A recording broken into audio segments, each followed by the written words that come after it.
Hi all, welcome to our channel turning PSC. അപ്പോൾ നമ്മളിന്ന് discuss ചെയ്യാനായിട്ട് പോകുന്നത് മറ്റൊരു ക്വസ്റ്റ്യൻ പേപ്പറാണ്.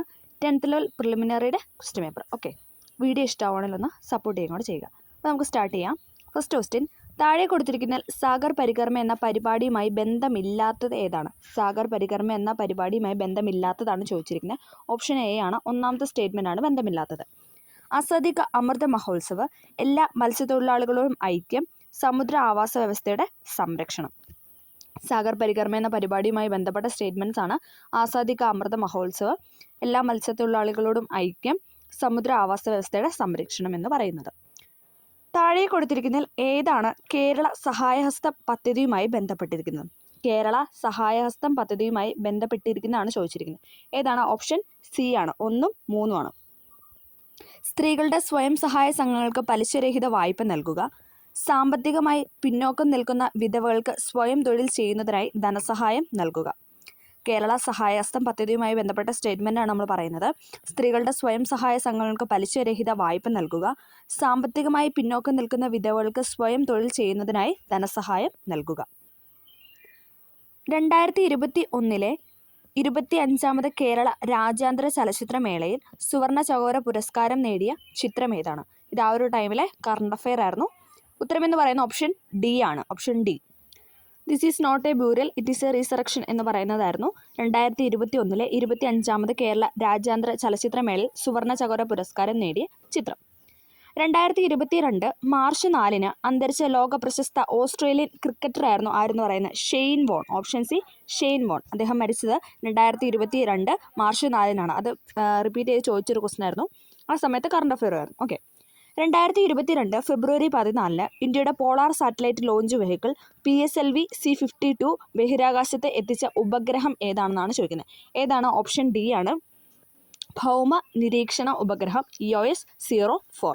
ഭൗമ നിരീക്ഷണ ഉപഗ്രഹം EOS-04 ആണ് 2022 ഫെബ്രുവരി 14 ഇന്ത്യയുടെ polar satellite launch vehicle PSLV C-52 ബഹിരാകാശത്തെത്തിച്ച ഉപഗ്രഹം എന്ന് പറയുന്നത്. ബുക്കർ പ്രൈസിനെ സംബന്ധിച്ച് താഴെ തന്നിരിക്കുന്ന ശരിയല്ലാത്ത പ്രസ്താവന ഏതാണ്? ബുക്കർ പ്രൈസിനെ സംബന്ധിച്ച് തെറ്റായതാണ് ചോദിച്ചിരിക്കുന്നത്. ഏതാണ്? ഓപ്ഷൻ എ ആണ്. 4ാമത്തെ സ്റ്റേറ്റ്മെൻ്റ് ആണ് തെറ്റ്. 2021 ബുക്കർ പ്രൈസ് ജേതാവ് ഡാമൻ ഗാൽഗട്ട് ആണ്. ശരിയാണ്. 2021 ബുക്കർ പ്രൈസ് ജേതാവ് എന്ന് പറയുന്നത് ഡാമൻ ഗാൽഗട്ട് ആണ്. 2020 ബുക്കർ പ്രൈസ് ജേതാവ് ഡഗ്ലസ് സ്റ്റുവർട്ട് ആണ്. 2020 ബുക്കർ പ്രൈസ് ജേതാവ് ഡഗ്ലസ് സ്റ്റുവർട്ട് ആണ്. 2021 ബുക്കർ പ്രൈസ് പുരസ്കാരത്തിന് അർഹമായ കൃതിയാണ് ദ പ്രോമിസ്. 2021 ബുക്കർ പ്രൈസ് പുരസ്കാരത്തിന് അർഹമായ കൃതിയാണ് ദ പ്രോമിസ് എന്ന് പറയുന്നത്. ഒന്നും കൂടെ പറയാം. 2021 ബുക്കർ പ്രൈസ് ജേതാവ് ഡാമൻ ഗാൽഗട്ട്, 2020 ഡഗ്ലസ് സ്റ്റുവർട്ട് ആണ്. ഇനി 2021 ബുക്കർ പ്രൈസ് പുരസ്കാരത്തിന് അർഹമായ കൃതി ചോദിച്ചാൽ ദ പ്രോമിസ് ആയിരുന്നു. ആരുടെ ജന്മശതാബ്ദിയുടെ സ്മരണാർത്ഥമാണ് ഇന്ത്യൻ ധനമന്ത്രാലയം 100 രൂപ നാണയം പുറത്തിറക്കിയതെന്നാണ് ചോദിക്കുന്നത്. ആരുടെയാണ്? ഓപ്ഷൻ എ ആണ്. വിജയരാജ സിന്ധ്യയുടെ ആണ്. വിജയരാജ സിന്ധ്യയുടെ ജന്മശതാബ്ദിയുടെ സ്മരണാർത്ഥമാണ് ഇന്ത്യൻ ധനമന്ത്രാലയം 100 രൂപ നാണയം പുറത്തിറക്കിയത്. 2023 ഏത് അന്താരാഷ്ട്ര വർഷമായാണ് UN പ്രഖ്യാപിച്ചത്? ഏതാണ്? അന്താരാഷ്ട്ര മില്ലറ്റ് ഇയർ അല്ലേ? ചെറുധാന്യ വർഷം അല്ലെങ്കിൽ അന്താരാഷ്ട്ര മില്ലറ്റ് ഇയർ ആയിട്ടാണ് 2023 പ്രഖ്യാപിച്ചത്. 24 ആയിരുന്നെങ്കിൽ അത് ഒട്ടക വർഷമായിരുന്നു. 24 എന്ന് പറയുന്ന ഒട്ടക വർഷമാണ്. ഓക്കെ. 15ാം കേരള നിയമസഭയിലെ ഏറ്റവും പ്രായം കൂടിയ അംഗമായിരുന്നു PJ ജോസഫ് എന്ന് പറയുന്നത്. ഓപ്ഷൻ ബി, PJ ജോസഫ് ആയിരുന്നു 15ാം കേരള നിയമസഭയിലെ ഏറ്റവും പ്രായം കൂടിയ അംഗം എന്ന് പറയുന്നത്. കേരളത്തിൽ ആദ്യമായി കൊറോണ സാഴ്സ് വൈറസ് സ്ഥിരീകരിച്ച ജില്ല ചോദിച്ചാൽ തൃശ്ശൂരാണ്. കേരളത്തിൽ ആദ്യമായി കൊറോണയുടെ സാഴ്സ് വൈറസ് സ്ഥിരീകരിച്ച ജില്ല തൃശ്ശൂരാണ്. വരണ്ട ഉഷ്ണക്കാറ്റായ ലൂ അനുഭവപ്പെടുന്ന ഋതുവാണ് ഏതെന്ന് പറയുന്നത്? ഓപ്ഷൻ ബി, ഉഷ്ണകാലം. വരണ്ട ഉഷ്ണക്കാറ്റായ ലൂ അനുഭവപ്പെടുന്ന ഋതുവാണ് ഉഷ്ണകാലം. ദേശീയ ജലപാത 1 ഏതൊക്കെ സ്ഥലങ്ങളെയാണ് ബന്ധിപ്പിക്കുന്നത്? ഏതൊക്കെ സ്ഥലങ്ങളാണ്? ഹാൽഡിയ മുതൽ അലഹാബാദ് വരെ അല്ലേ? ഓപ്ഷൻ എ, ഹാൽഡിയ മുതൽ അലഹാബാദ് വരെയാണ് ദേശീയ ജലപാത 1 ബന്ധിപ്പിക്കുന്നത്. സാധ്യ ധൂബ്രി ആണെങ്കിലോ അത് 2 ആണ് അല്ലേ? സാധ്യ ധൂബ്രി 2. ഓക്കെ. ഉപദ്വീപീയ ഇന്ത്യയിൽ കൂടുതൽ കാണപ്പെടുന്ന നൈസർഗിക സസ്യജാലമാണ് ഏതെന്ന് പറയുന്നത്? ഇലപൊഴിയും കാടുകൾ. ഉപദ്വീപീയ ഇന്ത്യയിൽ കൂടുതലായിട്ട് കാണപ്പെടുന്ന നൈസർഗിക സസ്യജാലമാണ് ഇലപൊഴിയും കാടുകൾ. തന്നിരിക്കുന്ന പ്രസ്താവനകളിൽ ഹിമാലയത്തെ സംബന്ധിച്ച് തെറ്റായതാണ് ചോദിക്കുന്നത്. ഏതാണ് ഇവിടെ തെറ്റായിട്ട് കൊടുത്തിരിക്കുന്നത്? ഓപ്ഷൻ ഡി ആണ്. പരുത്തി കൃഷി ചെയ്യുന്ന മേഖലയാണെന്ന് പറയുന്നതാണ് തെറ്റായിട്ട് കൊടുത്തിരിക്കുന്നത്. തേയില കൃഷി ചെയ്യുന്ന മേഖലയാണ്. കുങ്കുമപ്പൂ, ഉരുളക്കിഴങ്ങ്, ബാർലി എന്നിവ കൃഷി ചെയ്യുന്നു. ഓറഞ്ച്, ആപ്പിൾ തുടങ്ങിയ ഫലവർഗ്ഗങ്ങൾ കൃഷി ചെയ്യാറുണ്ട്. തേയില കൃഷി ചെയ്യുന്ന മേഖലയാണ്. കുങ്കുമപ്പൂ, ഉരുളക്കിഴങ്ങ്, ബാർലി എന്നിവ കൃഷി ചെയ്യുന്നുണ്ട്. ഓറഞ്ച്, ആപ്പിൾ തുടങ്ങിയ ഫലവർഗ്ഗങ്ങൾ കൃഷി ചെയ്യാറുണ്ട്. ഈ 3 സ്റ്റേറ്റ്മെൻറ്റുമാണ് ഹിമാലയത്തെക്കുറിച്ച് ശരിയായത്. ഇന്ത്യയിലെ പീഠഭൂമികളിൽ വലിപ്പം കൂടിയതാണ് ഡെക്കാൻ പീഠഭൂമി അല്ലേ? ഇന്ത്യയിലെ പീഠഭൂമികളിൽ വലിപ്പം കൂടിയ പീഠഭൂമി ചോദിച്ചാൽ ഏതാണ്? ഡെക്കാൻ പീഠഭൂമിയാണ്. താഴെ തന്നിരിക്കുന്ന സൂചനകൾ വായിച്ചു വിള ഏതെന്ന് കണ്ടെത്തുക. ഏതാണ്? ഇന്ത്യയിൽ ഉൽപ്പാദനത്തിൽ 2ാം സ്ഥാനത്തുള്ള ഭക്ഷ്യവിള. ഉൽപ്പാദനത്തിൽ 2ാം സ്ഥാനത്തുള്ള ഭക്ഷ്യവിള. അപ്പോൾ തന്നെ നമുക്ക് കണക്ട് ചെയ്യാലോ ഉത്തരം എന്ന് പറയുന്നത്. റാബി വിളയാണ്. 10 ഡിഗ്രി സെൽഷ്യസ് മുതൽ 26 ഡിഗ്രി സെൽഷ്യസ് വരെ താപവും 75 സെൻറ്റിമീറ്റർ മഴയും ആവശ്യമാണ്. നമുക്ക് മനസ്സിലായില്ലേ? ഏതാണ്? ഓപ്ഷൻ എ ഗോതമ്പാണ് അല്ലേ? ഇന്ത്യയിൽ ഉൽപ്പാദനത്തിലെ 2ാം സ്ഥാനത്തുള്ള ഭക്ഷ്യവിള എന്ന് പറയുന്നത് ഗോതമ്പാണ്. ഗോതമ്പ് എന്ന് പറയുന്ന ഒരു റാബി വിളയാണ്. 10 ഡിഗ്രി സെൽഷ്യസ് മുതൽ 26 ഡിഗ്രി സെൽഷ്യസ് വരെ താപവും 75 സെൻറ്റിമീറ്റർ മഴയും ആവശ്യമാണ് അല്ലേ? ഇത് 3 എന്താണ് SCRT അതുപോലെ തന്നിരിക്കുന്ന സെൻറ്റൻസ് ആണ്. ഓക്കെ. വടക്ക് കിഴക്കൻ മൺസൂൺ കാലത്ത് കൂടുതൽ മഴ ലഭിക്കുന്ന ഇന്ത്യയിലെ ഭൂപ്രകൃതി വിഭാഗമാണ് ഏതെന്ന് പറയുന്നത്. ഓപ്ഷൻ ഡി കിഴക്കൻ തീരസമതലം.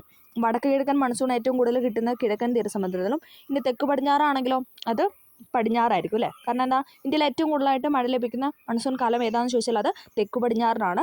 അതോടൊപ്പം കേരളത്തിൽ ചോദിച്ചാലും തെക്ക് പടിഞ്ഞാറൻ തന്നെയാണ്. ഓക്കെ.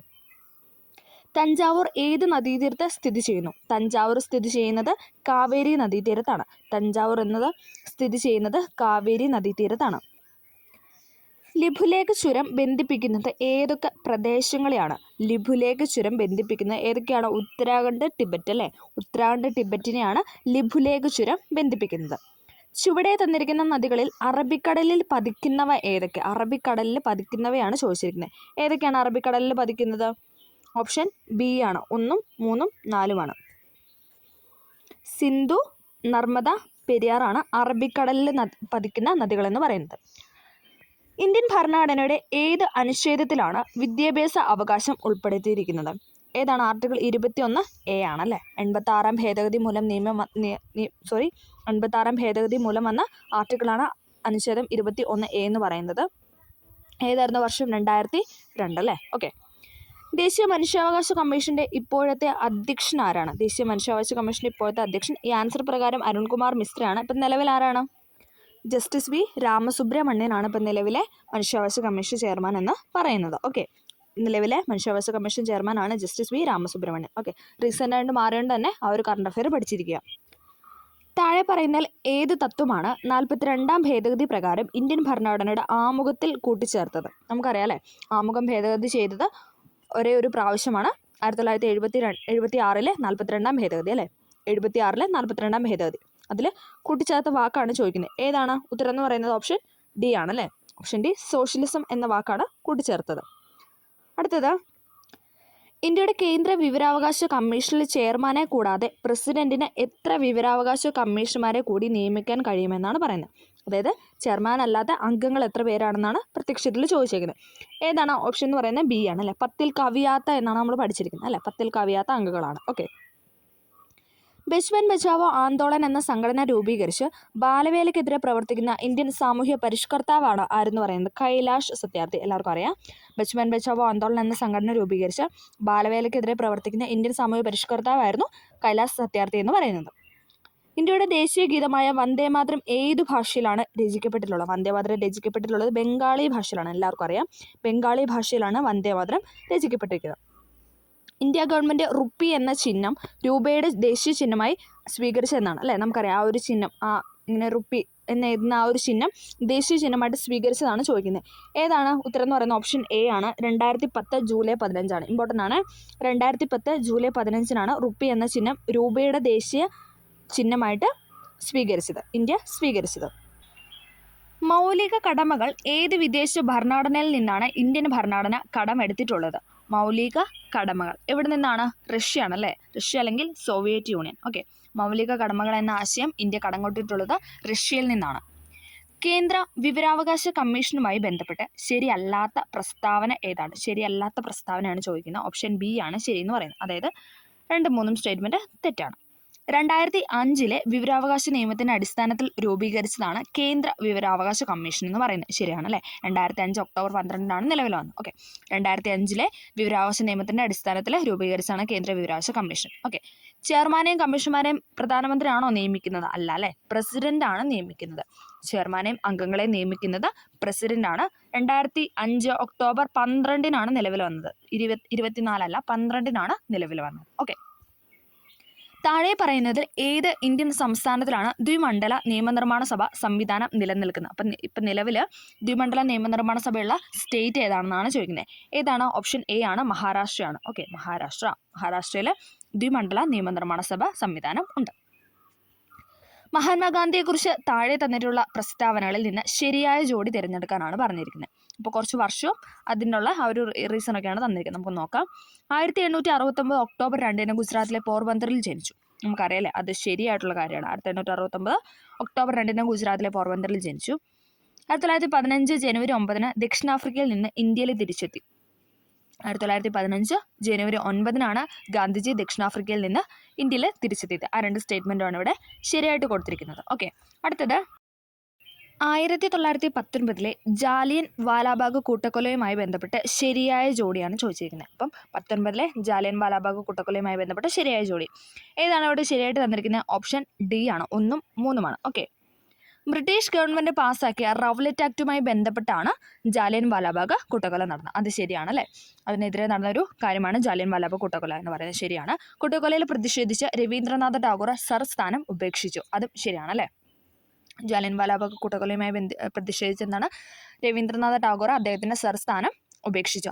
അതോടൊപ്പം തന്നെ ഗാന്ധിജി കൈസറി ഹിന്ദു പദവി ഉപേക്ഷിച്ചു. അല്ലെ, ഗാന്ധിജി കൈസറി ഹിന്ദു പദവി ഉപേക്ഷിച്ചു. ഓക്കെ, അടുത്തത് ഭാഷാടിസ്ഥാനത്തിലുള്ള സംസ്ഥാന രൂപവൽക്കരണവുമായി ബന്ധപ്പെട്ട് ശരിയായ ഉത്തരം തിരഞ്ഞെടുത്ത് എഴുതുക. ഭാഷാടിസ്ഥാനത്തിലുള്ള സംസ്ഥാന രൂപവൽക്കരണവുമായി ബന്ധപ്പെട്ട് ശരിയായ ഉത്തരം എഴുതാനാണ് പറഞ്ഞിരിക്കുന്നത്. ഏതാണ്? ഓപ്ഷൻ എ ആണ് ഇവിടെ ശരിയെന്ന് പറയുന്നത്. 1956 നവംബർ 1 ഭാഷാടിസ്ഥാനത്തിൽ ഇന്ത്യയിലെ സംസ്ഥാനങ്ങളെ പുനഃസംഘടിപ്പിച്ചു. ശരിയാണല്ലോ, ആ ഒരു ടൈമിലല്ലേ കേരളം നിലവിൽ വന്നത്. ഓക്കെ, 1956 നവംബർ 1 ഭാഷാടിസ്ഥാനത്തിൽ ഇന്ത്യയിലെ സംസ്ഥാനങ്ങളെ പുനഃസംഘടിപ്പിച്ചു. ഭാഷാടിസ്ഥാനത്തിലുള്ള സംസ്ഥാന രൂപവൽക്കരണ കമ്മീഷന്റെ അധ്യക്ഷൻ എന്ന് പറയുന്നത് ഫസൽ അലി ആയിരുന്നു. അല്ലേ, ഫസൽ അലി, എച്ച് എൻ കുൻസ്രു, പിന്നെ എന്താണ് സർദാർ കെ എം പണിക്കർ. ഇവർ 3 അതിലെ അംഗങ്ങൾ എന്ന് പറയുന്നത്. അതിലെ അധ്യക്ഷനായിരുന്നു ഫസൽ അലി എന്ന് പറയുന്നത്. അതിലെ മലയാളി അംഗമാണ് സർദാർ കെ എം പണിക്കർ എന്ന് പറയുന്നത്. ഓക്കെ, ആ രണ്ട് സ്റ്റേറ്റ്മെന്റ് ആണ് ഇവിടെ ശരിയായിട്ട് തന്നിരിക്കുന്നത്. 1956 നവംബർ 1 ഭാഷാടിസ്ഥാനത്തിൽ ഇന്ത്യയിലെ സംസ്ഥാനങ്ങളെ പുനഃസംഘടിപ്പിച്ചു. ഭാഷാടിസ്ഥാനത്തിലുള്ള സംസ്ഥാന രൂപവൽക്കരണ കമ്മീഷൻ അധ്യക്ഷൻ ഫസൽ അലിയാണ്. ഇന്ത്യയിൽ ഭാഷാടിസ്ഥാനത്തിൽ രൂപം കൊണ്ട ആദ്യത്തെ സംസ്ഥാനം ഡൽഹി ആണെന്നാണ് ഇവിടെ തന്നിരിക്കുന്നത്. ഡൽഹി അല്ലേ, ആന്ധ്രയാണ്. എപ്പോഴും ചോദിക്കുന്ന ഒരു ക്വസ്റ്റൻ ആണ്. ഇന്ത്യയിലെ ഭാഷാടിസ്ഥാനത്തിൽ രൂപം കൊണ്ട ആദ്യത്തെ സ്റ്റേറ്റ് എന്ന് പറയുന്നത് ആന്ധ്രയാണ്. ഓക്കെ, അടുത്തത് 1857 കലാപവുമായി ബന്ധപ്പെട്ട് കേന്ദ്രങ്ങളും അവിടുത്തെ കലാപ നേതാക്കളും എന്ന ഗ്രൂപ്പിൽ ശരിയായ ജോഡി തിരഞ്ഞെടുത്ത് എഴുതാനാണ് പറഞ്ഞിരിക്കുന്നത്. അതിൽ ശരിയായതാണ് ചോദിച്ചിരിക്കുന്നത്. ഏതാണ്? ഓപ്ഷൻ ബി ആണ് ഇവിടെ ശരിയായിട്ട് കൊടുത്തിരിക്കുന്നത്. ഝാൻസിയിൽ റാണി ലക്ഷ്മിബായി. അല്ലേ, ഝാൻസി റാണി എന്നറിയപ്പെടുന്ന റാണി ലക്ഷ്മിബായി ആയിരുന്നു ഝാൻസിയിൽ നേതൃത്വം നൽകിയത്. കാൺപൂരിൽ നാനാ സാഹിബ് ആയിരുന്നു. അല്ലേ, കാൺപൂരിൽ നാനാ സാഹിബ് ആയിരുന്നു. ഡൽഹിയിൽ ബീഗം ഹസ്രത്ത് മഹൽ ആയിരുന്നു. അല്ലേ, ഡൽഹിയിൽ ബഹദൂർ ഷാ രണ്ടാമൻ. അല്ലേ, ബഹദൂർ ഷാ സഫർ അല്ലെങ്കിൽ ബഹദൂർ ഷാ രണ്ടാമനായിരുന്നു ഡൽഹിയിൽ നേതൃത്വം കൊടുത്തത്. ഝാൻസിയിലെ റാണി ലക്ഷ്മിബായി, കാൺപൂരിലെ നാനാ സാഹിബ്. താഴെ തന്നിരിക്കുന്ന സാമൂഹിക മത പരിഷ്കരണ പ്രസ്ഥാനങ്ങളും അവയുടെ സ്ഥാപകരും എന്ന ഗ്രൂപ്പിൽ ശരിയായ ജോഡി തിരഞ്ഞെടുത്ത് എഴുതുക. മത പരിഷ്കരണ പ്രസ്ഥാനങ്ങളും അവയുടെ സ്ഥാപകരും ഏതാണ് ശരിയെന്ന് പറയുന്ന ഓപ്ഷൻ ബി ആണ്, 2, 3. Servants of India society Gopalakrishna ഗോഖലെയുടെ ആണ്. അല്ലേ, ശരിയാണ്. സെർവൻസ് ഓഫ് ഇന്ത്യ സൊസൈറ്റി എന്ന പ്രസ്ഥാനം എന്ന് പറയുന്നത് ഗോപാലകൃഷ്ണ ഗോഖലെയുടേതാണ്. ആര്യസമാജം സ്ഥാപിച്ച ആരാണ്? സ്വാമി ദയാനന്ദ സരസ്വതിയാണ്. ആര്യസമാജം സ്ഥാപിച്ച സ്വാമി ദയാനന്ദ സരസ്വതി. ഡൽഹൌസി പ്രഭുവുമായി ബന്ധപ്പെട്ട് തന്നിട്ടുള്ള പ്രസ്താവനകളിൽ നിന്ന് ശരിയായ ഉത്തരം എഴുതുക. ഡൽഹൌസി പ്രഭുവുമായി ബന്ധപ്പെട്ട് ശരിയായ പ്രസ്താവന ഇവിടെ ഏതാണ് ശരിയായിട്ട് കൊടുത്തിരിക്കുന്നത്? ഓപ്ഷൻ സി ആണ്, 1ഉം 2ഉം ആണ് ശരിയായിട്ട് കൊടുത്തിരിക്കുന്നത്. മുംബൈ മുതൽ താനെ വരെയുള്ള ഇന്ത്യയിൽ ആദ്യത്തെ റെയിൽവേ ലൈൻ നിർമ്മിച്ചത് ഇദ്ദേഹത്തിന്റെ കാലത്താണ്. അല്ലേ, ശരിയാണ്. ഡൽഹൌസി പ്രഭുവിന്റെ കാലത്തായിരുന്നു മുംബൈ മുതൽ താനെ വരെയുള്ള ഇന്ത്യയിൽ ആദ്യത്തെ റെയിൽവേ ലൈൻ നിർമ്മിച്ചത്. ആധുനിക ഇന്ത്യയുടെ നിർമ്മാതാവ് എന്ന് വിശേഷിക്കപ്പെടും. ഇമ്പോർട്ടൻ്റ് ആണ്. ആധുനിക ഇന്ത്യയുടെ നിർമ്മാതാവ് എന്ന് വിശേഷിക്കപ്പെടുന്ന ഡൽഹൌസിയാണ്. ഡൽഹൌസി പ്രഭുവാണ് ആധുനിക ഇന്ത്യയുടെ നിർമ്മാതാവ് എന്ന് വിശേഷിക്കപ്പെടുന്നത്. സ്വാതന്ത്ര്യാനന്തര ഇന്ത്യയിലെ നാട്ടുരാജ്യ സംയോജന പ്രക്രിയയിൽ പങ്കുവച്ച വ്യക്തികളുടെ ഗ്രൂപ്പിൽ നിന്ന് ശരിയായ ജോഡി തിരഞ്ഞെടുക്കാം. എന്താണ്? സ്വാതന്ത്ര്യാനന്തര ഇന്ത്യയിലെ നാട്ടുരാജ്യ സംയോജന പ്രക്രിയയിൽ. നമുക്ക് നോക്കാം. 3 പേരെ തന്നിട്ടുണ്ട്. VP മേനോനുണ്ട്, JB കൃപലാനി ഉണ്ട്, സർദാർ വല്ലഭായ് പട്ടേലുണ്ട്. അതിൽ ഉത്തരം ഏതാണ്? ഓപ്ഷൻ ഡി ആണ്. 1, 3 ആണ്. പട്ടേലും ഉണ്ട്, അതോടൊപ്പം VP മേനോനും. മലയാളിയായിരുന്നു VP മേനോൻ എന്ന് പറയുന്നത്. സർദാർ വല്ലഭായ് പട്ടേലും VP മേനോനുമായിരുന്നു സ്വാതന്ത്ര്യാനന്തര ഇന്ത്യയിലെ നാട്ടുരാജ്യ സംയോജന പ്രക്രിയയിൽ പ്രധാന പങ്കുവച്ച വ്യക്തികൾ. രവീന്ദ്രനാഥ ടാഗോറും ദേശീയഗാനവും എന്ന വിഭാഗത്തിൽ ശരിയായവ ഏതെന്നാണ് ചോദിച്ചിരിക്കുന്നത്. ഏതാണ് ഇവിടെ ശരിയായിട്ട് കൊടുത്തിരിക്കുന്നത്? ഓപ്ഷൻ എ ആണ്. 1ഉം 2ഉമാണ്. ഇന്ത്യയുടെ ദേശീയ ഗാനം രചിച്ചത് രവീന്ദ്രനാഥ ടാഗോറാണ്. എല്ലാവർക്കും അറിയാം അല്ലേ? ശരിയാണ്. ഇന്ത്യയുടെ ദേശീയ ഗാനം രചിച്ചത് രവീന്ദ്രനാഥ ടാഗോറാണ്. ബംഗ്ലാദേശിന്റെ ദേശീയ ഗാനമായ അമർ സോണാർ ബംഗ്ലയും ടാഗോറാണ് രചിച്ചത്. അതും നമുക്കറിയാം, അതും ശരിയാണ്. ബംഗ്ലാദേശിന്റെ ദേശീയ ഗാനമാണ് ഇതെന്ന് പറയുന്നത് അമർ സോണാർ ബംഗ്ല എന്ന് പറയുന്നത്. അത് രചിച്ചത് ആരാണ്? അതും രവീന്ദ്രനാഥ ടാഗോറാണ് രചിച്ചത്. 55 സെക്കൻഡ് കൊണ്ടാണ് ദേശീയഗാനം പാടിത്തീരുക. 55 ആണ്, 52 സെക്കൻഡ് ആണ് അല്ലേ? 52 സെക്കൻഡ് ആണ്. ചുരുങ്ങിയത് എത്രയാണ്? 20 സെക്കൻഡ് ആണ്. ഓക്കെ, അതും കൂടെ ഒന്ന് ഓർത്ത് വയ്ക്കുക. ഇന്ത്യയുടെ ദേശീയഗാനം രചിച്ചത് രവീന്ദ്രനാഥ ടാഗോറാണ്. ബംഗ്ലാദേശിന്റെ ദേശീയഗാനമായ അമർ സോണാർ ബംഗ്ലയും ടാഗോറാണ് രചിച്ചത്. 52 സെക്കൻഡ് കൊണ്ടാണ് ദേശീയഗാനം പാടിത്തീരുക. വർത്തമാന പത്രവുമായി ബന്ധപ്പെട്ട ശരിയായ ഉത്തരം. വർത്തമാന പത്രവുമായി ബന്ധപ്പെട്ട ശരിയായ ഉത്തരമാണ് ചോദിച്ചിരിക്കുന്നത്. ഓപ്ഷൻ ഡി ആണ്. 1ഉം 2ഉമാണ്. ഓക്കെ. ബംഗാൾ ഗസറ്റ് ആണ് ഇന്ത്യയിലെ ആദ്യത്തെ ദിനപത്രം. ഇമ്പോർട്ടൻ്റ് ആണ്. ബംഗാൾ ഗസറ്റ് ആണ് ഇന്ത്യയിലെ ആദ്യത്തെ ദിനപത്രം എന്ന് പറയുന്നത്. മുംബൈ സമാചാർ പ്രസിദ്ധീകരണം തുടർന്ന് ഇന്ത്യയിലെ ഏറ്റവും പഴക്കമുള്ള ദിനപത്രമാണ്. അതായത് ഇപ്പം നിലവിലെ ഇന്ത്യയിലുള്ള ഏറ്റവും പഴക്കം ചെന്ന പത്രമാണ് മുംബൈ സമാചാർ എന്ന് പറയുന്നത്. അത് രണ്ടും ശരിയാണ്. ഓക്കെ. ബംഗാൾ ഗസറ്റ് ആണ് ഇന്ത്യയിലെ ആദ്യത്തെ ദിനപത്രം എന്ന് പറയുന്നത്. ഇന്ത്യയിൽ ഇപ്പോഴും തുടരുന്ന, അതായത് ഇപ്പോഴും പ്രസിദ്ധീകരണം തുടരുന്ന ഏറ്റവും പഴക്കം ചെന്ന പത്രം ചോദിക്കുകയാണെങ്കിൽ മുംബൈ സമാചാർ ആണ്. കേരളത്തിലെ പൊതുമേഖലാ സ്ഥാപനങ്ങളുടെയും അവ സ്ഥിതി ചെയ്യുന്ന സ്ഥലങ്ങളുടെയും പട്ടികയിൽ നിന്ന് ശരിയായ ജോഡിയാണ് തിരഞ്ഞെടുക്കാൻ പറഞ്ഞിരിക്കുന്നത്. ഏതാണ്? ഓപ്ഷൻ ഡി ആണ്. 1ഉം 2ഉമാണ്. ഹിന്ദുസ്ഥാൻ ന്യൂസ് പ്രിന്റ് സ്ഥിതി ചെയ്യുന്നത് കോട്ടയത്താണ്. Hindustan newsprint Kottayam. HMT limited എവിടെയാണ്? എറണാകുളമാണ്. HMT limited Ernakulam. Hindustan newsprint Kottayam. താഴെ തന്നിരിക്കുന്ന ജലവൈദ്യുത പദ്ധതികളുടെയും അവയുമായി ബന്ധപ്പെട്ട നദികളുടെയും പട്ടികയിൽ ശരിയായതാണ് ചോദിച്ചിരിക്കുന്നത്. ജലവൈദ്യുത പദ്ധതികളുടെയും അവയുമായി ബന്ധപ്പെട്ട നദികൾ. നമുക്ക് നോക്കാം. ഏതാണ് ഉത്തരം എന്ന് പറയുന്ന ഓപ്ഷൻ എ ആണ്. 2ഉം 3ഉമാണ്. കുറ്റ്യാടി ജലവൈദ്യുത പദ്ധതി കുറ്റ്യാടി നദിയിലാണ്. ശരിയാണ് അല്ലേ? കുറ്റ്യാടി ജലവൈദ്യുത പദ്ധതി കുറ്റ്യാടി നദിയിൽ. ശബരിഗിരി ജലവൈദ്യുത പദ്ധതി പമ്പാ നദിയിലാണ്. ശബരിഗിരി ജലവൈദ്യുത പദ്ധതി പമ്പാ നദിയിലും കുറ്റ്യാടി ജലവൈദ്യുത പദ്ധതി കുറ്റ്യാടി നദിയിലും. അടുത്തത്, തന്നിരിക്കുന്ന പട്ടികയിൽ നിന്ന് കേരളത്തിലെ സാംസ്കാരിക സ്ഥാപനങ്ങളുടെയും അവ സ്ഥിതി ചെയ്യുന്ന സ്ഥലങ്ങളുടെയും ശരിയായ ജോഡി തിരഞ്ഞെടുക്കുക. സാംസ്കാരിക സ്ഥാപനങ്ങളുടെയും അവ സ്ഥിതി ചെയ്യുന്ന സ്ഥലങ്ങളുടെയും. ഏതാണ് ഇവിടെ ശരിയായിട്ട് കൊടുത്തിരിക്കുന്നത്? ഓപ്ഷൻ സി ആണ്. Option C. 1ഉം 2ഉം. തുഞ്ചൻ സ്മാരകം എവിടെയാണ്? തിരൂരിലാണ്.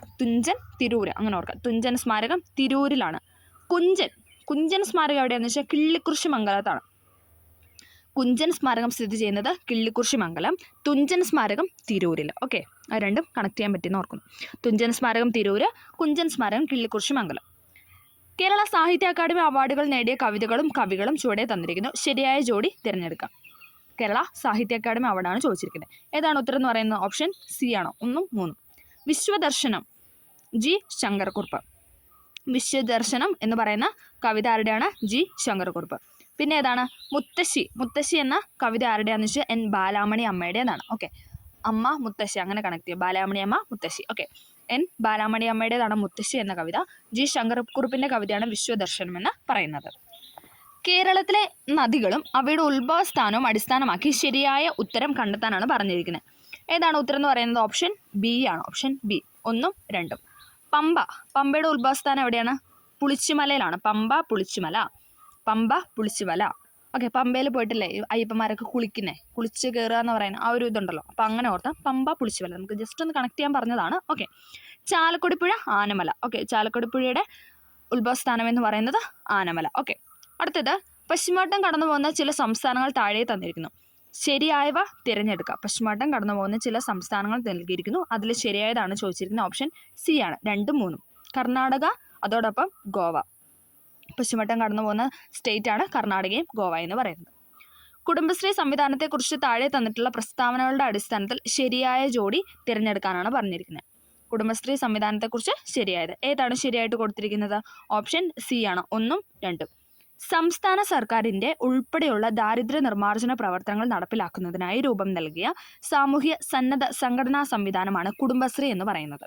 എന്താണ് സംസ്ഥാന സർക്കാരിൻ്റെ ഉൾപ്പെടെയുള്ള ദാരിദ്ര്യ നിർമ്മാർജ്ജന പ്രവർത്തനങ്ങൾ നടപ്പിലാക്കുന്നതിന് വേണ്ടി രൂപം നൽകിയ സാമൂഹ്യ സന്നദ്ധ സംഘടനാ സംവിധാനമാണ് എന്തെന്ന് പറയുന്നത് കുടുംബശ്രീ എന്ന് പറയുന്നത്. ഈ സാമൂഹ്യ സംഘടനാ സംവിധാനത്തിൻ്റെ ഭരണസമിതി തിരഞ്ഞെടുപ്പ് 3 വർഷത്തിലൊരിക്കൽ നടത്തേണ്ടതാണ്. ഈ സാമൂഹ്യ സംഘടനാ സംവിധാനത്തിൻ്റെ ഭരണസമിതി തിരഞ്ഞെടുപ്പ് നടത്തുന്നത് 3 വർഷത്തിലൊരിക്കലാണ്. ഓക്കെ, ആ 2 പോയിന്റാണ് ഇവിടെ ശരിയായിട്ട് തന്നിരിക്കുന്നത്. സംസ്ഥാന സർക്കാരിൻ്റെ ഉൾപ്പെടെയുള്ള ദാരിദ്ര്യ നിർമ്മാർജ്ജന പ്രവർത്തനങ്ങൾ നടപ്പിലാക്കുന്നതിനായി രൂപം നൽകിയ സാമൂഹ്യ സന്നദ്ധ സംഘടനാ സംവിധാനമാണ് കുടുംബശ്രീ എന്ന് പറയുന്നത്. ഈ സാമൂഹ്യ സംഘടനാ സംവിധാനത്തിൽ ഭരണസമിതി തിരഞ്ഞെടുപ്പ് 3 വർഷത്തിലൊരിക്കലാണ് നടത്തേണ്ടത്. കേരളത്തിലെ വന്യജീവി സങ്കേതങ്ങളും അവ സ്ഥിതി ചെയ്യുന്ന ജില്ലകളും ഗ്രൂപ്പിൽ നൽകിയിട്ടുണ്ട്. ശരിയായവ തിരഞ്ഞെടുക്കുക. എന്താണ് വന്യജീവി സങ്കേതങ്ങളും അവ സ്ഥിതി ചെയ്യുന്ന ജില്ലകളും? ഏതാണ് ഇവിടെ ശരിയായിട്ട് കൊടുത്തിരിക്കുന്നത്? ഓപ്ഷൻ ബി ആണ്. പീച്ചി വാഴാനി വന്യജീവി സങ്കേതം എവിടെയാണ്? തൃശ്ശൂരാണ്. നെയ്യാർ വന്യജീവി സങ്കേതം തിരുവനന്തപുരം. പീച്ചി വാഴാനി വന്യജീവി സങ്കേതം തൃശ്ശൂർ, നെയ്യാർ വന്യജീവി സങ്കേതം തിരുവനന്തപുരം. 1ാം EMS മന്ത്രിസഭയിലെ മന്ത്രിമാരും വകുപ്പുകളും ഉൾപ്പെടുന്ന ലിസ്റ്റിൽ ശരിയായ ജോഡി. അതായത് 1ാമത്തെ EMS മന്ത്രിസഭയിലെ മന്ത്രിമാരും വകുപ്പുമായിരുന്നു ചോദിച്ചത്. ഏതാണ് ഉത്തരം എന്ന് പറയുന്ന ഓപ്ഷൻ എ ആണ്. 1ഉം 3ഉം. PK ചാത്തൻ മാസ്റ്റർ തദ്ദേശ സ്വയംഭരണം. PK ചാത്തൻ മാസ്റ്റർ തദ്ദേശ സ്വയംഭരണം. ഡോക്ടർ AR മേനോൻ ആരോഗ്യം. PK ചാത്തൻ മാസ്റ്റർ തദ്ദേശ സ്വയംഭരണം. കേരളത്തിലെ സ്പോർട്സ് സ്റ്റേഡിയങ്ങളും അവ സ്ഥിതി ചെയ്യുന്ന ജില്ലകളും കാണിച്ചിരിക്കുന്നതിൽ ശരിയായത്? സ്പോർട്സ് സ്റ്റേഡിയങ്ങളും സ്ഥിതി ചെയ്യുന്ന ജില്ലകളും. ഏതാണ് ഉത്തരം എന്ന് പറയുന്ന ഓപ്ഷൻ ഡി ആണ്. Jawaharlal Nehru stadium Kochi. Jimmy George indoor stadium Thiruvananthapuram. Jawaharlal Nehru stadium Kochi. നവോത്ഥാന നായകരും കൃതികളും ഉൾപ്പെട്ട ഗ്രൂപ്പിൽ നിന്ന് ശരിയായ ഉത്തരം തിരഞ്ഞെടുക്കുക. നവോത്ഥാന നായകരും കൃതികളും. നമുക്ക് നോക്കാം. ഉത്തരം എന്ന് പറയുന്നത് ഏതാണ്? ഓപ്ഷൻ എ ആണ്. 1ഉം 3ഉം. വൈകുണ്ഠസ്വാമികൾ അഖിലത്തിരുട്ട്, ചാവറ കുര്യാക്കോസ് ഏലിയാസ് ആത്മാനുതാപം. ഓക്കെ, വൈകുണ്ഠസ്വാമികൾ അഖിലത്തിരുട്ട്, ചാവറ കുര്യാക്കോസ് ഏലിയാസ് ആത്മാനുതാപം. കേരളത്തിലെ പത്രങ്ങളും അവയുമായി ബന്ധപ്പെട്ട വ്യക്തികളും തന്നിരിക്കുന്നു. ശരിയായതാണ് ചോദിച്ചിരിക്കുന്നത്. കേരളത്തിലെ പത്രങ്ങളും ബന്ധപ്പെട്ട വ്യക്തികളും. ഏതാണ് ഉത്തരം എന്ന് പറയുന്ന ഓപ്ഷൻ ബി ആണ്. 1ഉം 2ഉം. മാതൃഭൂമിയാണ് KP Kesavamenon. Kerala Kaumudi CP Kunhiraman. Important ആണ്. മാതൃഭൂമി KP കേശവമേനോൻ, കേരള കൗമുദി എന്ന് പറയുന്ന CP കുഞ്ഞിരാമൻ. നാടകങ്ങളും അവയുടെ രചയിതാക്കളും ഉൾപ്പെട്ട ഗ്രൂപ്പിൽ നിന്ന് ശരിയായ ഉത്തരം കണ്ടെത്തുക. നാടകങ്ങളും അവയുടെ രചയിതാക്കളും.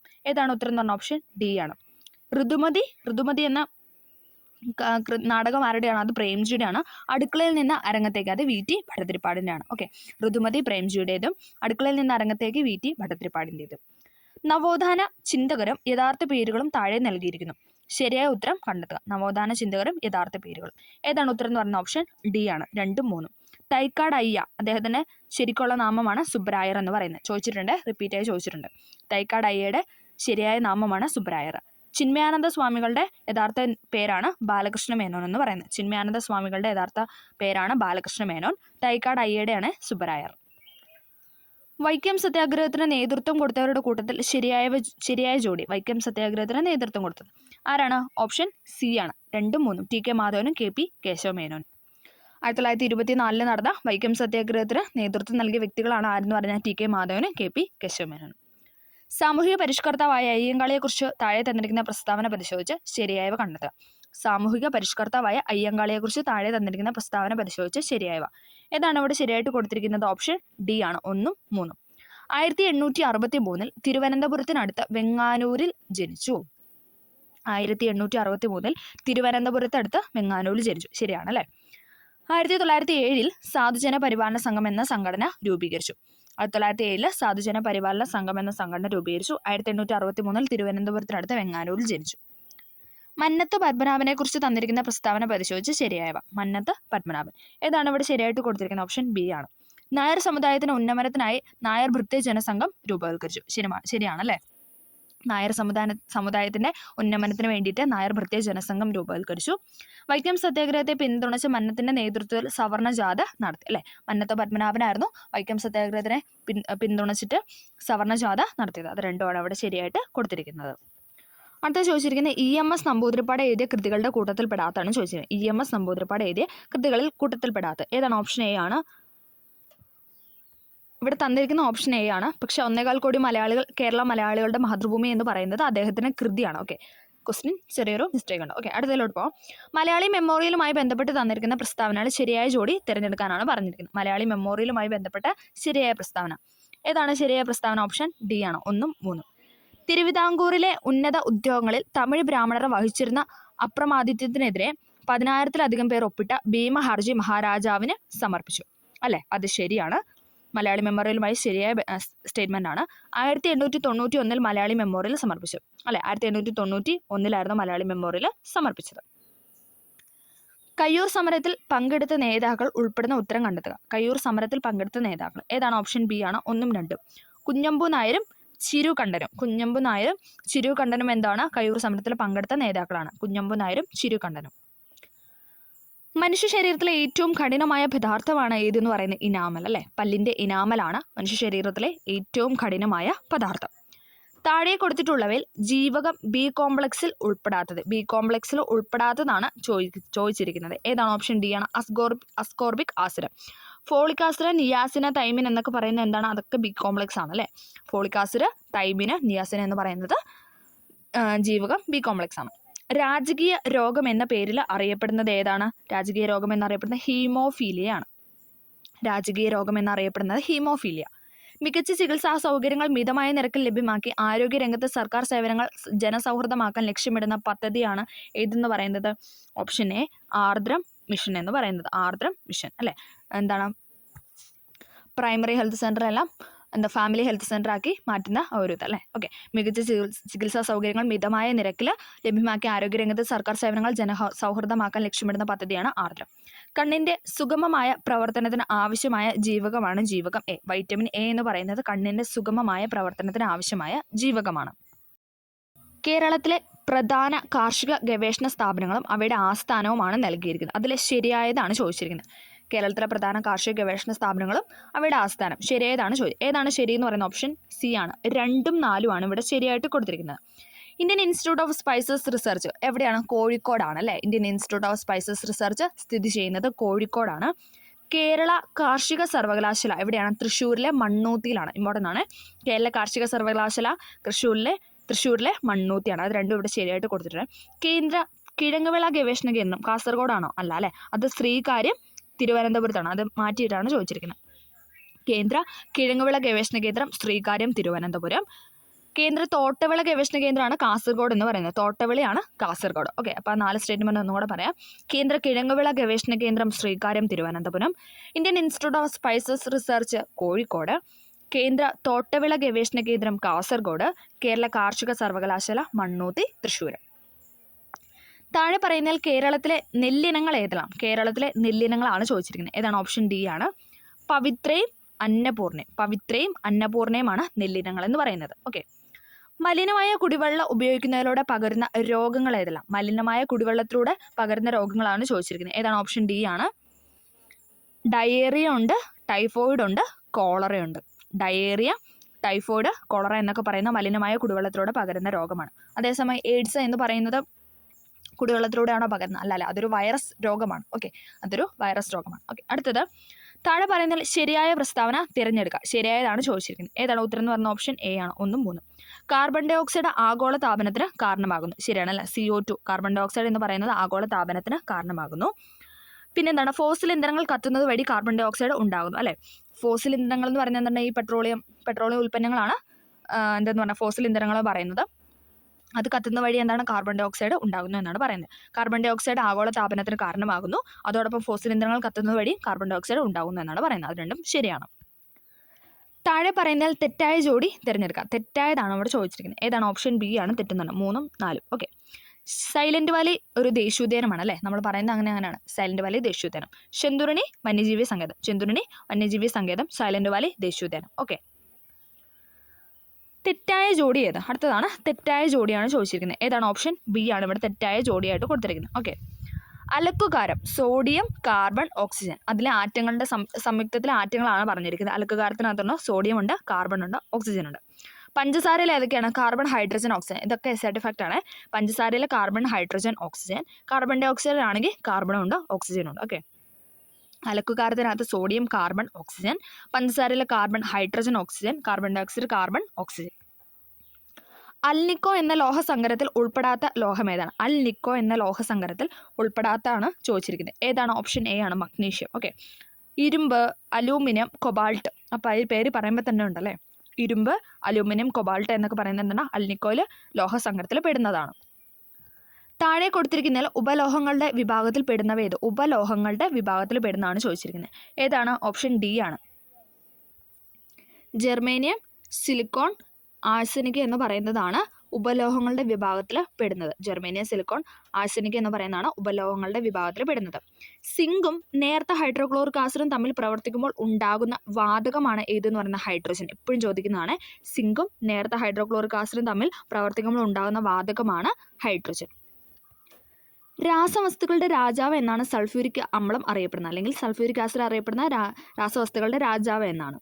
നമ്മുടെ നിത്യജീവിതത്തിലെ ഏതെല്ലാം സന്ദർഭങ്ങളിൽ സൾഫ്യൂരിക് അമ്ലം ഉപയോഗിക്കുന്നു എന്നാണ് ചോദിച്ചിരിക്കുന്നത്. ഏതാണ്? ഓപ്ഷൻ ബി ആണ്. 1, 3. രാസവളത്തിൻ്റെ നിർമ്മാണത്തിനും പാഴ്ജല ശുദ്ധീകരണത്തിനുമാണ് എന്താണ് സൾഫ്യൂരിക് അമ്ലം ഉപയോഗിക്കുന്നതാണ് പറയുന്നത്. ഒരു ഗോളീയ ദർപ്പണത്തിൻ്റെ വക്രത ആരം 30 സെൻറ്റിമീറ്റർ ആണ്. ഈ ദർപ്പണത്തിൻ്റെ ഫോക്കസ് ദൂരം എത്രയായിരിക്കും എന്നാണ് ചോദിക്കുന്നത്. എത്രയാണ്? നേർപകുതി 15 അല്ലേ? ഓക്കെ, ഒരു ഗോളീയ ദർപ്പണത്തിൻ്റെ വക്രത ആരം R എന്ന് പറയുന്നത് 30 ആണ്. അപ്പോൾ അതിൻ്റെ ഫോക്കസ് ദൂരം F ആണ് ചോദിച്ചിരിക്കുന്നത്. അപ്പോൾ എത്രയാണ്? R/2. F = R/2, അതായത് 30/2 എന്ന് പറയുന്നത് 15 ആണ് ഉത്തരം. എന്തിൻ്റെ യൂണിറ്റാണ് പ്രകാശവർഷം? ഏതാണ്? ദൂരത്തിൻ്റെ യൂണിറ്റാണ് പ്രകാശവർഷം എന്ന് പറയുന്നത്. ദൂരത്തിൻ്റെ യൂണിറ്റാണ് പ്രകാശവർഷം. 20 ഹെഡ്സിൽ താഴെ ആവൃത്തിയുള്ള ശബ്ദങ്ങളെ ഇൻഫ്രാസോണിക് എന്നും 20,000 ഹെഡ്സിൽ കൂടുതൽ ആവൃത്തിയുള്ള ശബ്ദങ്ങളെ അൾട്രാസോണിക് എന്നും പറയുന്നു. താഴെ കൊടുത്തിരിക്കുന്ന പ്രസ്താവനകൾ ശരിയായവ തിരഞ്ഞെടുക്കാം. നമുക്കറിയാലോ, മനുഷ്യ ശ്രവണ പരിധി എന്ന് പറയുന്നത് 20 ഹെഡ്സ് മുതൽ 20,000 ഹെഡ്സ് വരെയാണ്. 20 ഹെഡ്സിൽ താഴെയാണെങ്കിൽ നമ്മൾ ഇൻഫ്രാസോണിക് എന്നും 20,000 ഹെഡ്സിന് മുകളിലാണെങ്കിൽ എന്താ പറയുന്നത്? അതിനെ അൾട്രാസോണിക് എന്നാണ് പറയുന്നത്. ഓക്കെ, അതിൽ കുറച്ച് പ്രസ്താവന വന്നിട്ടുണ്ട്, നമുക്ക് നോക്കാം. ശരിയായതാണ് ചോദിച്ചിരിക്കുന്നത്. ഏതാണ് ഉത്തരം എന്ന് പറയുന്നത്? ഓപ്ഷൻ ബി ആണ്. 1, 2 ആണ് ശരി. ഭൂകമ്പങ്ങൾ ഉണ്ടാകുമ്പോൾ ഇൻഫ്രാസോണിക് തരംഗങ്ങൾ ഉണ്ടാകുന്നു. അല്ലെ, ഇൻഫ്രാസോണിക് എന്ന് പറയുന്നത് ഏതാണ്? 20 ഹെഡ്സിൽ താഴെ. ഭൂകമ്പങ്ങൾ ഉണ്ടാകുമ്പോൾ ഇൻഫ്രാസോണിക് തരംഗങ്ങളാണ് ഉണ്ടാകുന്നത്. വവ്വാലുകൾക്ക് അൾട്രാസോണിക് തരംഗങ്ങൾ ഉണ്ടാക്കാനും കേൾക്കാനും സാധിക്കും. അല്ലെ, 20,000 ഹെഡ്സിന് മുകളിലുള്ള സൗണ്ട് അവർക്ക് വവ്വാലുകൾക്ക് കേൾക്കാനും അതേപോലെ ആ സൗണ്ട് കൂടുതൽ അവർക്ക് ഉണ്ടാക്കാനും സാധിക്കുമെന്നാണ് പറയുന്നത്. ആ 2 സ്റ്റേറ്റ്മെന്റ് ശരിയാണ്. ഓക്കെ, സോണാറിൽ ഇൻഫ്രാസോണിക് അല്ല ഉപയോഗിക്കുന്നത്. സോണാറിൽ അൾട്രാസോണിക് തരംഗങ്ങളാണ് ഉപയോഗിക്കുന്നത്. അതാണ് ഇവിടെ 3ാമത്തെ സ്റ്റേറ്റ്മെന്റ് തെറ്റ്. ഓക്കെ, സോണാറിൽ ഉപയോഗിക്കുന്ന അൾട്രാസോണിക് തരംഗങ്ങളാണ്. ഭൂകമ്പങ്ങൾ ഉണ്ടാകുമ്പോൾ ഇൻഫ്രാസോണിക് തരംഗങ്ങൾ ഉണ്ടാകുന്നു. വവ്വാലുകൾക്ക് അൾട്രാസോണിക് തരംഗങ്ങൾ ഉണ്ടാക്കാനും കേൾക്കാനും സാധിക്കും. സോണാറിൽ ഉപയോഗിക്കുന്നത് അൾട്രാസോണിക് തരംഗങ്ങളാണ്. ഓക്കെ, നെഗറ്റീവ് പ്രവർത്തിക്ക് ഉദാഹരണങ്ങൾ ഏതെല്ലാം? നെഗറ്റീവ് പ്രവർത്തിക്ക് ഉദാഹരണമാണ് ചോദിച്ചിരിക്കുന്നത്. ഏതാണ്? ഓപ്ഷൻ സി ആണ്. 2, 3.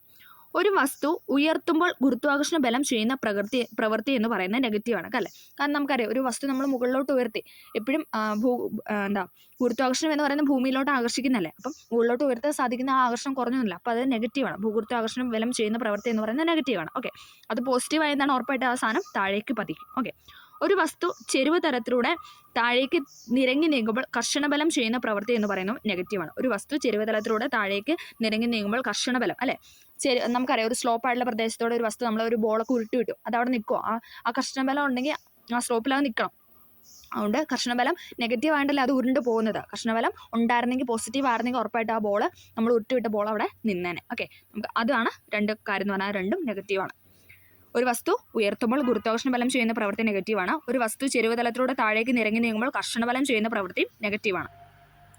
നിശ്ചലാവസ്ഥയിലുള്ള ഒരു ലോറിയുടെ പ്രവേഗം 5 സെക്കൻഡ് കൊണ്ട് 30 മീറ്റർ/സെക്കൻഡ് ആയാൽ ലോറിയുടെ ത്വരണം എത്രയാണെന്നാണ് ചോദിച്ചിരിക്കുന്നത്. ഒരു ലോറിയുടെ പ്രവേഗം 5 സെക്കൻഡ് കൊണ്ട് 30 മീറ്റർ/സെക്കൻഡ് ആയാൽ ലോറിയുടെ ത്വരണം എന്ന് പറയുന്നത് എത്രയാണ്? ഓപ്ഷൻ ഡി 6 മീറ്റർ/സെക്കൻഡ് ആണ്. 30/5 ചെയ്യുമ്പോൾ നമുക്ക് 6 മീറ്റർ/സെക്കൻഡ് എന്ന് കിട്ടും. ഓക്കെ, 30/5 എന്ന് പറയുമ്പോൾ 6 മീറ്റർ/സെക്കൻഡ്. ഓക്കെ, അപ്പോൾ നമ്മളിവിടെ ഡിസ്കസ് ചെയ്ത് 80 ക്വസ്റ്റ്യൻസ് ആയിരുന്നു അല്ലേ. അത്യാവശ്യം സ്റ്റേറ്റ്മെൻ്റ് ഒക്കെ ഉള്ള കുറേ ക്വസ്റ്റ്യൻസ് അല്ലേ. സ്റ്റേറ്റ്മെൻറ്റ് വന്നുകൊണ്ട് തന്നെ കുറേ ക്വസ്റ്റ്യൻസ് നമുക്ക് കാണാനായിട്ട് പറ്റി. നല്ല ഒരു മെയിൻസ് ലെവൽ ഒരു ക്വസ്റ്റ്യൻ പേപ്പർ തന്നെയായിരുന്നു. അത്യാവശ്യം എന്നാലും വായിച്ചെടുത്താൽ നമുക്ക് കിട്ടാവുന്ന രീതിയിലുള്ള ക്വസ്റ്റ്യൻ ഒക്കെ തന്നെയായിരുന്നു. ഓക്കെ, അപ്പോൾ എല്ലാവർക്കും ഈ വീഡിയോ ഹെൽപ്ഫുൾ ആയെന്ന് വിചാരിക്കുന്നു. ഹെൽപ്ഫുൾ ആയെങ്കിൽ ഒന്ന് ലൈക്ക് ചെയ്ത് സപ്പോർട്ട് ചെയ്യുകയാണ് ചെയ്യുക. Okay, thank you.